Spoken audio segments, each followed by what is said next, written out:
trying to wear down If there's a left hook, and down goes. He doesn't give his opponents a chance to survive past the 6th round. 100 punches. His punches break fighters both physically and mentally. Just look at the damage that's been done. Everyone who has stepped into the ring with him has either quit or been overwhelmed. This is Subriel Matias. 21 wins, 21 knockouts, and 1 death. Yes, he's a true destruction machine in the super lightweight division and possibly one of the most underrated champions of our time. Subriel Matias was born on March 31, 1992, in Puerto Rico. Growing up in poverty, surrounded by street fights and harsh realities, boxing became his only escape, a chance to change his destiny.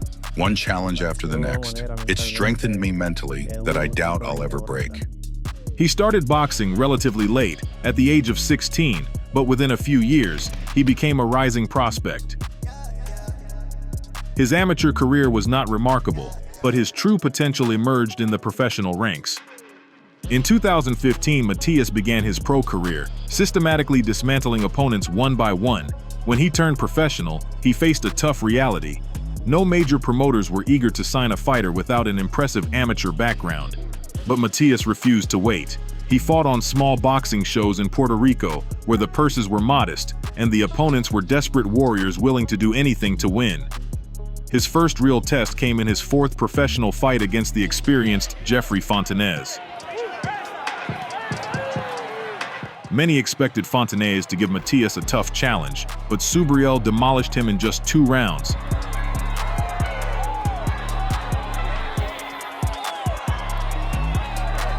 After that, promoters started paying attention. This guy was dangerous, but no one yet realized he would soon become a monster.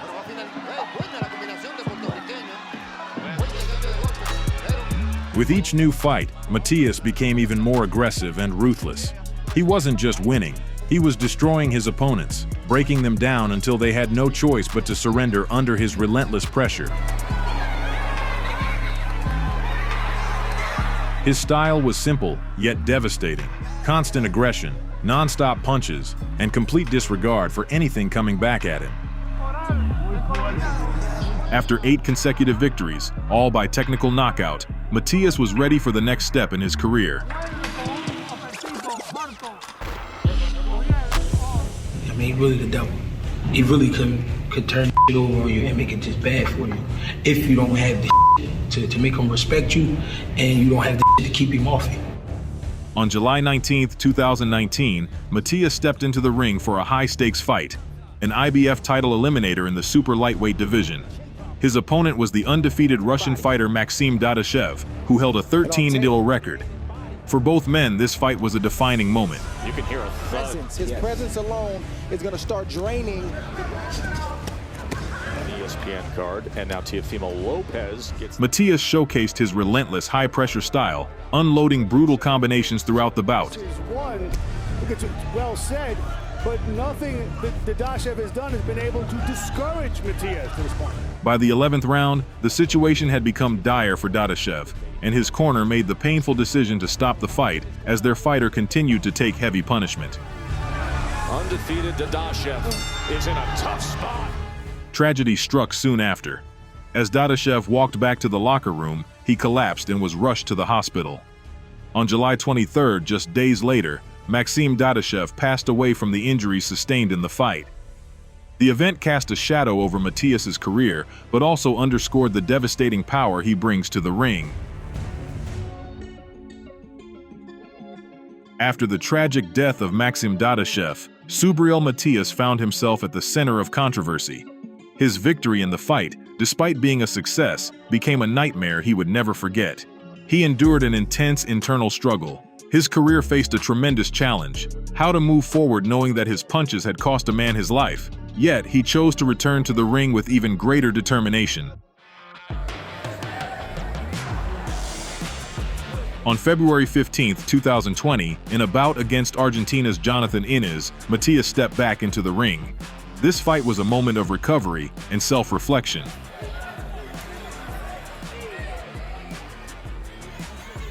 In the end, he secured a dominant knockout victory in the 5th round, proving that his return was no accident.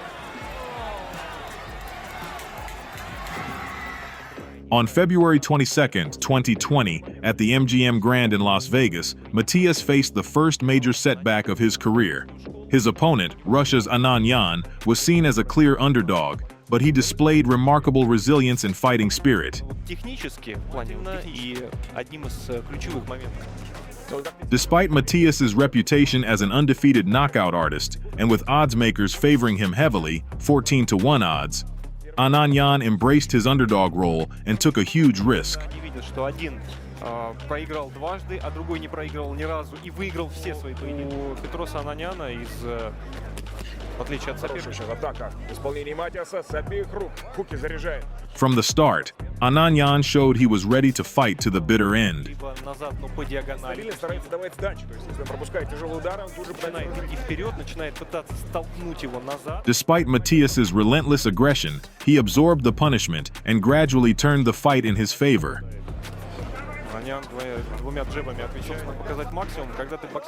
Matias, perhaps unprepared for such resistance, struggled to execute his usual strategy of systematically breaking his opponent. В том числе подгоняют Субриэля Матиаса. Здорово. Anand Yan countered effectively, disrupting Matias's rhythm and landing sharp shots of his own. Матиас не останавливается. Принимает удары Ананян. А было очевидно, что под конец раунда больше минуты остается до конца боя. In the end, the judges awarded Anand Yan a unanimous decision victory, with each scorecard reflecting a 1 or 2 point difference per round. This loss was a major lesson for Matias.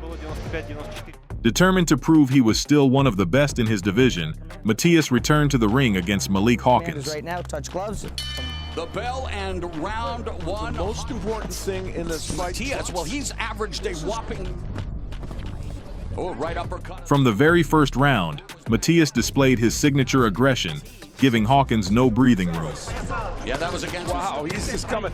You know, one of the biggest. Close in terms of the power punches landed. He dominated the fight, controlling the action with his heavy punches and relentless pressure. Matias, round 4. Matias did something. Keep an eye on that. Keep him up. In the 6th round, Hawkins hit the canvas after a brutal series of blows. Matias and his people drew up this fight. They really thought the pressure. The fight was ultimately stopped when the ringside doctor intervened, ruling Hawkins unfit to continue. Matias secured a TKO victory. God bless. This fight was one of Matias's most thrilling performances, 8 rounds of brutal warfare that ended with the Kazakh fighter unable to keep up with the pace. On May 29, 2021, Matias continued his pursuit of the IBF Super Lightweight World title, facing undefeated Kazakh contender Batir Jukembayev, 18-0, in Carson, USA.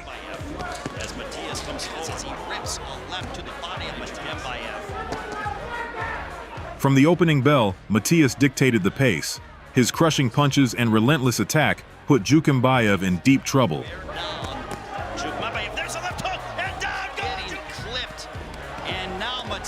Despite his efforts, the Kazakh fighter struggled to find an answer to Matias's unrelenting pressure. We are here at ringside. And a straight left, but Matias unpinned the case. This venue has been known to Matias. There's a big left hook. It's Matias. After the 8th round, Jukembayev's corner decided to stop the fight, recognizing that their fighter could not continue. Yes, I do give Matias Jukembayev his face. Tank. Big left hook upstairs. Big power shots.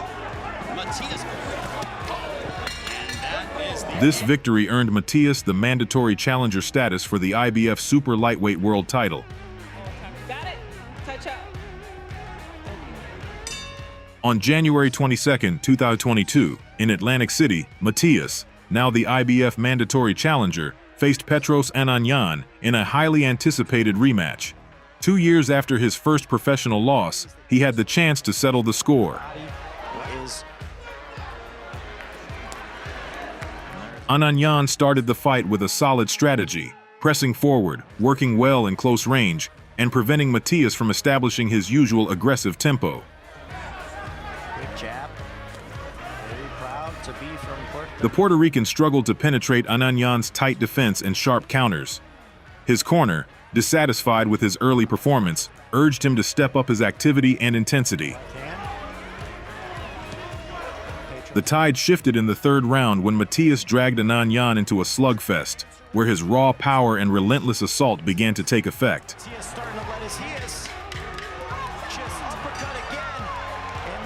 Over the following rounds, Matias gradually took control, but Ananyan remained resilient. He won the 6th round and even benefited from a point deduction against Matias in the 7th due to low blows, adding more drama to the bout. Ananyan is just a warrior. By the 8th round, it became evident that Ananyan was exhausted and could no longer respond to every attack from his opponent. As this fight's going on, and again, final seconds, and now Matias again. At the end of the 9th round, Petros took a left hook and went down. Just looked absolutely tremendous, and there's a big left hook. It will continue, and that is the end of the round. During the break, the ringside doctor examined him and, noticing his deteriorating condition, signaled the referee to stop the fight. Just look at the damage that's been done. There was a lot of risk in taking this fight. Why did you do it? Is that when you're sure what you know that you have, the skill that you have, then you take the fight. Matias secured a TKO victory in the 9th round, avenging his loss and proving that setbacks only made him stronger. On February 25, 2023, in Minneapolis, Subriel Matias faced undefeated Argentine fighter Jeremias Ponce for the vacant IBF world title in the junior welterweight division. Ponce, our power shot. Ponce delivering the heat. Despite being the underdog according to bookmakers, Ponce started the fight with confidence, dominating the first round. 52 punches and landing to earn this opportunity. He was highly active, throwing a large volume of punches and forcing Matias to work on defense. Too long.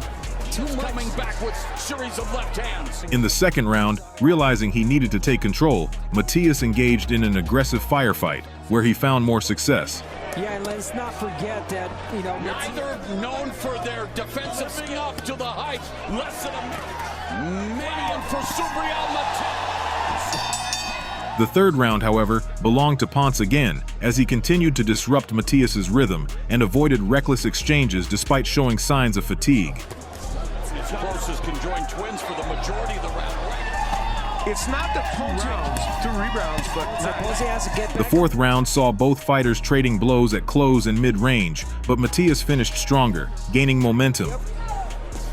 Left hook to the body. it range a little bit more during fights, so he just, showcase a great scored Subriel Matias, and we see that. In the 5th round, Ponce absorbed significant damage. With 10 seconds left in the round, he was knocked down.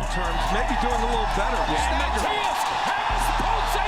Although he managed to get back up, his corner decided to stop the fight before the 6th round. Matias secured a stoppage victory, claiming the IBF junior welterweight world title. How do you believe that you would fare against someone like Devin Haney? I feel that the only thing he's got is that he moves well and he's able to run around the ring. But I think if I faced him, I would out-box him. Matias, a volume puncher, he throws. Ergashev's like a three-point shooter. Matias made his first title defense on November 25, 2023, in Las Vegas against mandatory challenger Shojahan Ergashev, who entered the fight with a 23-0 record, including 20 knockouts. Wants to put himself in position to throw jeopardy in round 2. In the uppercuts, smother the punches from. In the first 2 rounds, Ergashev showcased his skill, maintaining the right distance and landing several powerful shots. Pounds by the ring and acquitting himself. When he wants to put himself. He controlled the pace of the fight, and it seemed his strategy was working. However, from the 3rd round onward, the fight took a drastic turn. Matias actually ended up with an edge in. Matias began imposing his relentless pressure, fighting at close range and landing heavy shots. Very much in common. Matias putting together a tremendous. Ergashev struggled to handle the intensity and pace of the Puerto Rican champion. Ropes that have to avoid. And Matias. After the 5th round, Ergashev complained about leg pain and refused to come out for the 6th round. 35 of 104. Matias won via corner stoppage, successfully defending his title. I thought his English was pretty good, but he sent a message for each and every title holder at 140 pounds. I'm here So you're watching the best 140 pound in the world, and the world knows what I believe is one of the most exciting pound-for-pound fighters on the planet. In April 2024, Subriel Matias signed a promotional deal with Eddie Hearn's Matchroom Boxing, leaving Premier Boxing Champions, where he had competed in his last 5 fights.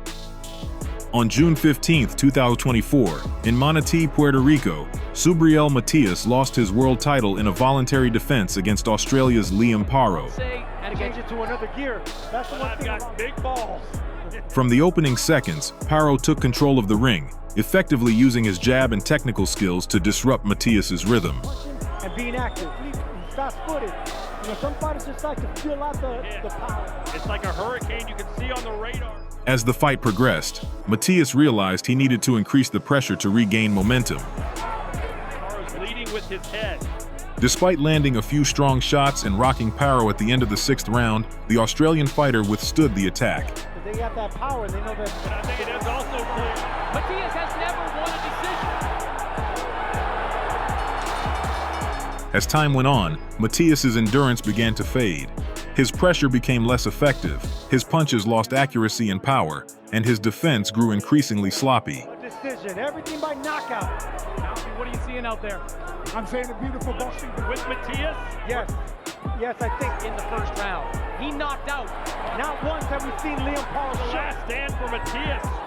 Ultimately, the judges scored the fight in favor of Paro with scores of 116 to 111 and twice 115 to 112. On November 9, 2024, in Bayamón, Matias returned to the ring after his second defeat, facing Mexico's Roberto Ramirez. But he is taller. Nice right hand there from Ramirez. From the very start, Ramirez took the initiative, pressuring Matias and forcing him back against the ropes. Boy, Matias is taking some shot. Back comes Matias.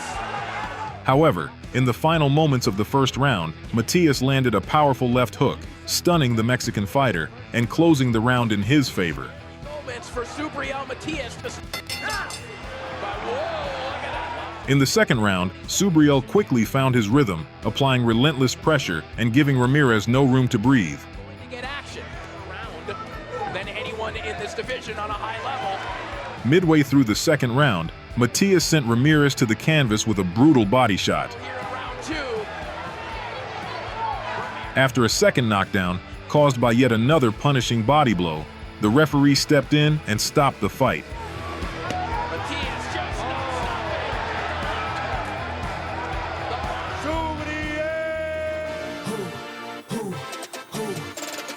Subriel Matias is a fighter with a rare mindset. He has proven that he can bounce back after losing a title and suffering tough defeats. His aggressive style, devastating power, and determination make him a threat to any opponent. Matias has the ability to learn from his mistakes and adapt his strategy. His journey is far from over, and every step forward is filled with thrilling moments. Ladies and gentlemen, you're going to see a lot of this man from Puerto Rico, Subriel Matias, ladies and gentlemen. What awaits us after his next fight against Gabriel Golaz Valenzuela on March 1, 2025? Who can stop Matias? Let us know in the comments which opponent you'd like to see face this incredible warrior in the ring.